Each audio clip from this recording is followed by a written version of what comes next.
પક્ષે તો તમને ઉજળા બનાવી દીધા, પરંતુ હવે પક્ષને તમારે ઉજળો બનાવવાનો છે।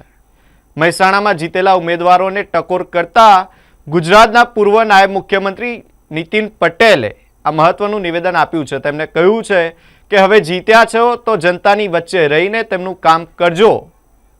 આ ટકોર કરી છે। આપ જ સાંભળો શું કહી રહ્યા છે પૂર્વ નાયબ મુખ્યમંત્રી નીતિનભાઈ પટેલ। 5 વર્ષ સુધી આખી જનતાની, સમગ્ર વિસ્તારની, પક્ષના નેતાઓની બધાની નજર એ ચૂંટાયેલા તમે બધા જે પણ હો, પંચાયત હોય કે કોર્પોરેશન હોય, તમારા ઉપર રહેવાની છે। પક્ષે તમને મોટા બનાવી દીધા, ઉજળા બનાવી દીધા। હવે પક્ષને ઉજળો બનાવવો, પક્ષને લોકપ્રિય બનાવવો, પક્ષની પ્રતિષ્ઠા વધારવી, મોદી સાહેબની, અમિતભાઈની, ભૂપેન્દ્રભાઈની, જગદીશભાઈની કે આપણા મહેસાણા જિલ્લાની ગૌરવ વધારવું, એ તમે બધા જે ચૂંટાયા છો એમની જવાબદારી છે। પાછળથી કોઈને કહેવું ના પડે કે તમે કેમ આવતા નથી, પાછળથી કહેવું ના પડે।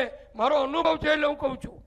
પહેલા શરૂઆતમાં બધા ચૂંટાય છે, પણ પછી મિટિંગોમાં હાજર ને 3 મિટિંગ જાય, 2 મિટિંગ ના જાય, વોર્ડમાં મુલાકાત ના લે, મતદારો ના મળે, આવું ના થાય એ જોવાની તમારી બધાની આજથી શુભ શરૂઆત થઈ છે। એટલે અભિનંદન પણ આપું છું, સાથે સાથે જવાબદારી પણ તમને યાદ કરાવું છું।